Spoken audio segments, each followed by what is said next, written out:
Hi friends, welcome to Deepika reviews. ఈ video మీకు నచ్చినట్లయితే వీడియోని లైక్ చేసి షేర్ చేసి సబ్స్క్రైబ్ చేసుకోవడం మర్చిపోకండి. మన ఇంటికి వచ్చి వెళ్ళిన డాక్టర్ యాక్సిడెంట్కి గురవ్వటం ఏంటి అని విహారి అడుగుతూ ఉంటే పద్మాక్షి కంగారు పడుతూ ఉంటుంది. ఏంటత్తయ్య, ఏం మాట్లాడట్లేదు అని విహారి అడుగుతూ ఉంటాడు. ఇక పద్మాక్షి టెన్షన్ పడుతూ ఉంటే, అమ్మా, బావ అడుగుతుంది నిన్నే, సమాధానం చెప్పవేంటి అని సహస్ర అంటుంది.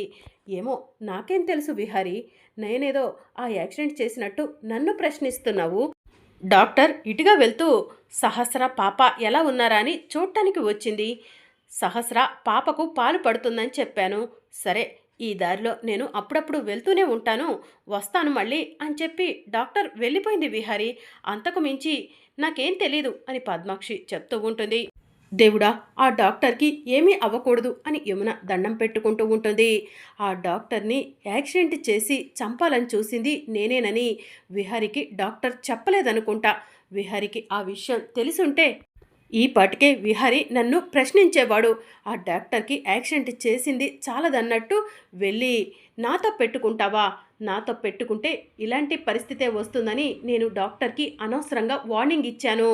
డాక్టర్ కోలుకుంటే కనుక నా గురించి అంతా కూడా విహారికి నిజం చెప్పేస్తుంది. ఎట్టి పరిస్థితిలో ఆ డాక్టర్ కోలుకోకూడదు అని పద్మాక్షి మనసులో అనుకుంటూ ఉంటుంది. డాక్టర్ బ్రతికిపోయా అనుకుంటున్నావేమో, నీ చావు నా చేతుల్లోనే రాసి పెట్టుంది అని పద్మాక్షి మనసులో అనుకుంటూ ఉంటుంది. మరోవైపు అంబిక ఒక దగ్గర వెయిట్ చేస్తూ ఉంటుంది. సుభాష్ అంబిక దగ్గరకు వచ్చి, అంబిక, ఇదిగో నువ్వు అడిగిన ఫైల్స్ అని చెప్పి ఇస్తూ ఉంటాడు.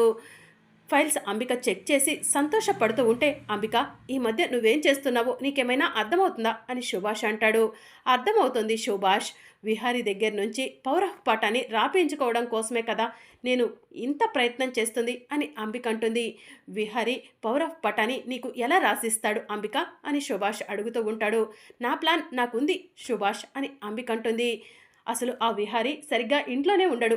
ఆ విహారీ చేత నువ్వు పవర్ ఆఫ్ పటాని మీద సంతకం పెట్టించుకుంటావా? ఎలా కుదురుతుందో నాకైతే అర్థం కావట్లేదు అని సుభాష్ అంటూ ఉంటే, డోంట్ వరీ సుభాష్, రేపు ఆ విహారీ కూతురుకి బారసాల నామకరణం జరుగుతుంది. రేపు ఖచ్చితంగా విహారీ ఇంట్లోనే ఉంటాడు అని అంబిక అంటుంది. విహారీ ఎవరి మాట వినడు కదా, తాగటం కోసం బయటికి వెళ్తే అని సుభాష్ అంటూ ఉంటాడు. విహారీ వెళ్లకుండా ఎలా లాక్ చేయాలో నాకు తెలుసులే సుభాష్ అని చెప్పి అంబిక అంటుంది.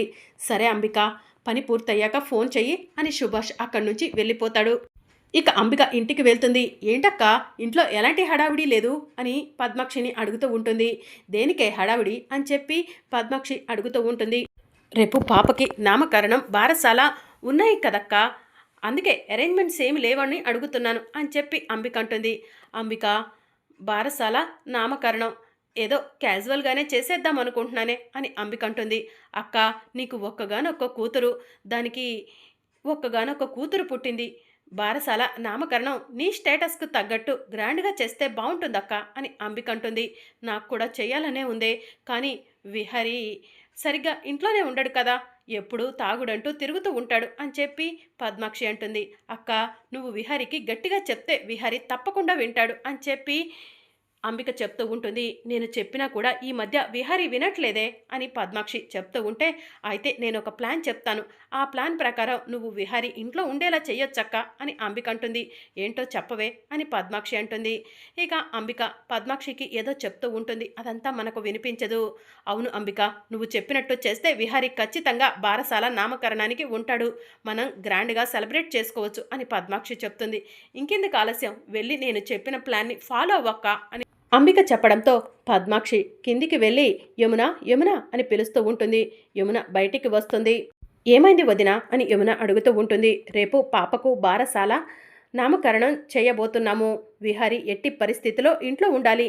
విహారీ ఇంట్లో ఉండకపోతే నేను తీసుకునే నిర్ణయాలు చాలా కఠినంగా ఉంటాయి వదిన అని పద్మాక్షి యమునకు చెప్తూ ఉంటుంది. విహారీతో నేను మాట్లాడతాను వదిన అని చెప్పి యమున అంటుంది. ఇక యమున వెంటనే విహారీ దగ్గరకు వెళ్తుంది. ఒరే విహారీ, ఎక్కడికి వెళ్తున్నావు అని చెప్పి యమున అడుగుతూ ఉంటుంది. మందు కోసమమ్మా అని విహారీ అంటాడు. విహారీ, రేపొక్కరోజు మందు తాగకుండా ఉండరా అని యమున చెప్తూ ఉంటుంది. ఎందుకమ్మా అని విహారి అడుగుతూ ఉంటాడు. రేపు పాపకు బారసాల నామకరణంరా అని యమున చెప్తూ ఉంటుంది. రేపు నేను ఇంట్లో ఉండట్లేదమ్మా, రేపు నేను హాస్పిటల్లో అడ్మిట్ చేసిన డాక్టర్ని చూసి రావడానికి వెళ్తున్నాను అని విహారి చెప్తూ ఉంటాడు.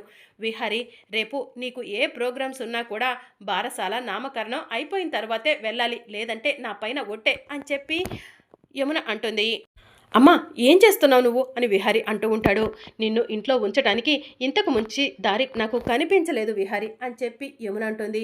నా మీద ఒట్టు వేశాను, నువ్వు ఇంట్లో నుంచి బయటకు వెళ్ళట్లేదు విహారి అని చెప్పి యమున అక్కడి నుంచి వెళ్ళిపోతుంది. చా, అమ్మేంటి ఇలా ఒట్టు వేపించుకుంది అని విహారి మనసులో అనుకుంటాడు. సరే, ఇప్పుడైతే వెళ్ళి మందు తెచ్చుకుందాం అని విహారి బయటికి వెళ్తాడు.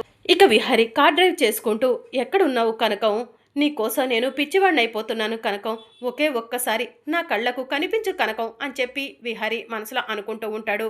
ఇక మరోవైపు లక్ష్మి భోజనం చేస్తుంది.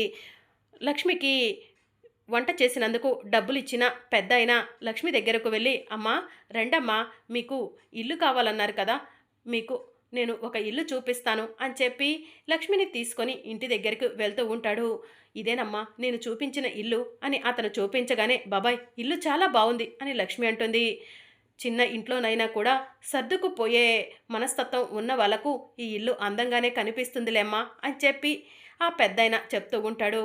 బాబాయ్, ఇలాంటి వంటలు ఏమైనా ఉంటే నాకు చెప్పండి, నేను అన్నీ రుచిగా చేసి పెడతాను అని చెప్పి లక్ష్మి అంటుంది. సరే అమ్మా, ఈరోజు నీ రుచి మేము చూసాము కాబట్టి ఇక మీదట నేను చేపించబోయే ప్రతి వంటకి నువ్వే వంట మాస్టర్వి అని అతను చెప్పడంతో లక్ష్మి సంతోషంతో, బాబాయ్ నీ రుణం ఎప్పటికీ తీర్చుకోలేవును అని చెప్పి చెప్తూ ఉంటుంది. ఇక మార్నింగ్ అవుతుంది. పద్మాక్షి పాప దగ్గరకు వెళ్ళి, సహస్ర, పాపను అందంగా రెడీ చెయ్యి, ఇవాళ చాలామంది గెస్టులు వస్తారు అని చెప్పి చెప్తూ ఉంటుంది. సరే అమ్మా అని చెప్పి సహస్ర అంటుంది. ఇక అప్పుడే యమున కూడా సహస్ర దగ్గరకు వచ్చి, సహస్ర ఈ డ్రెస్సు పాపకెయ్యమ్మా, అందంగా కనిపిస్తుంది అని చెప్పి చెప్తూ ఉంటుంది. సరే అత్తయ్య అని చెప్పి సహస్ర అంటుంది. విహారి ఈరోజు ఇంట్లోనే ఉంటున్నాడా యమున, విహారికి నువ్వు చెప్పావా ఇంట్లో ఉండమని అని పద్మాక్షి అడుగుతూ ఉంటుంది. విహారి ఈరోజు తను అడ్మిట్ చేసిన డాక్టర్కి ఎలా ఉందో చూడటానికి వెళ్తా అన్నాడు, కానీ అందుకు నేను ఒప్పుకోలేదు వదిన. ఈరోజు పాపకు బారసాల నామకరణం ఉన్నాయి, అవి పూర్తయిన తర్వాతే నువ్వు ఎక్కడికైనా వెళ్ళాలని విహారికి కండిషన్ పెట్టాను, విహారి అందుకు ఒప్పుకున్నాడు వదిన అని చెప్పి యమున పద్మాక్షికి చెప్తూ ఉంటుంది. ఏంటి, విహారి ఆ డాక్టర్ని కలవడానికి వెళ్తున్నాడా అని పద్మాక్షి అంటుంది. ఏంటి వదిన అంత షాకింగ్గా అడుగుతున్నారు, మన సహస్రకు పురుడు పోసింది ఆ డాక్టరే కదా, ఆ డాక్టర్ని బ్రతికించుకోవాల్సిన బాధ్యత మనపై ఉంది కదా అని చెప్పి యమున అంటుంది. ఉందిలే అంతే అని చెప్పి పద్మాక్షి కంగారు పడుతూ ఉంటుంది. సరే, పాపను రెడీ చేసుకొని తొందరగా కిందికి తీసుకురండి అని యమున అక్కడి నుంచి వెళ్ళిపోతుంది. ఇక సహస్ర, అమ్మ నిన్నటి నుంచి చూస్తున్నాను, నువ్వు తెగ కంగారు పడిపోతున్నావు, ఏమైంది అని చెప్పి అడుగుతూ ఉంటుంది. నేను కంగారు పడుతున్నానా, అలాంటిదేం లేదే అని చెప్పి పద్మాక్షి అంటుంది. నీ మొహంలో కంగారు చాలా ఈజీగా కనిపిస్తుందమ్మా, ఏదో విషయం గురించి నువ్వు టెన్షన్ పడుతున్నావు, ఇప్పుడు నాకు చెప్పకపోయినా సరే ఆ విషయం ఏంటో నేను తెలుసుకుంటానులే అని చెప్పి సహస్ర పద్మాక్షితో చెప్తూ ఉంటుంది. ఇక పద్మాక్షి పక్కకు వెళ్తుంది. విహారి డాక్టర్ దగ్గరకు వెళ్తే డాక్టర్ విహారికి నిజం చెప్పేస్తుంది. ఎట్టి పరిస్థితిలో విహారి అక్కడికి వెళ్ళేసరికి డాక్టర్ ప్రాణాలతో ఉండకూడదు అని పద్మాక్షి మనసులో అనుకుంటుంది. ఇక గెస్ట్లంతా కూడా వస్తూ ఉంటారు. పాపకు బారసాల కార్యక్రమం మొదలవుతూ ఉంటుంది. విహారి వచ్చి సహస్ర పక్కన కూర్చో అని పద్మాక్షి అంటుంది. ఇక విహారి సహస్ర ఇద్దరూ కలిసి కూర్చుంటారు. పాపను పద్మాక్షి సహస్ర ఒడిలో పెడుతుంది. ఇక పంతులు గారు పూజ జరిపిస్తూ ఉంటారు. ఇక అప్పుడే అంబిక విహారి దగ్గరకు వెళ్ళి, విహారి ఆఫీస్ నుంచి ఈ ఫైల్స్ ఏవో వచ్చాయి, వీటి మీద సంతకం పెట్టు అని చెప్పి అడుగుతూ ఉంటుంది. ఆఫీస్ నుంచి ఫైల్స్ వచ్చాయా, ఫైల్స్ మీద నేను సంతకం పెట్టడం ఏంటత్త, సంతకం పెట్టాల్సింది మీరు కదా అని విహారి అంటాడు. అది కాదు విహారి, ఇవి నువ్వు పెట్టాల్సిన ఫైల్స్ అని అంబిక అంటూ ఉంటుంది. అంబిక అత్తయ్య, ఇలాంటివి ఏవైనా ఉంటే తర్వాత చూసుకుందాము, ఇప్పుడు కాదు అని విహారి అంటూ ఉంటాడు. అవును అంబిక, ఇప్పుడు బారసాల జరుగుతుంది కదా, ఆ తర్వాత నామకరణం ఉంది, ఈ సమయంలో సైన్లేంటే, విహారి తర్వాత సంతకం పెడతాడులే వెళ్ళు అని పద్మాక్షి చెప్పడంతో, చా ఇలా జరిగిందేంటి అని చెప్పి అంబిక మనసులో అనుకుంటూ ఉంటుంది. విహారి ఇప్పుడు సంతకం పెట్టకపోయినా నువ్వు తాగిన మైకంలో ఉన్నప్పుడు తప్పకుండా పవర్ ఆఫ్ పటానీ మీద సంతకం పెట్టించుకుంటాను అని చెప్పి అంబిక మనసులో అనుకుంటూ ఉంటుంది.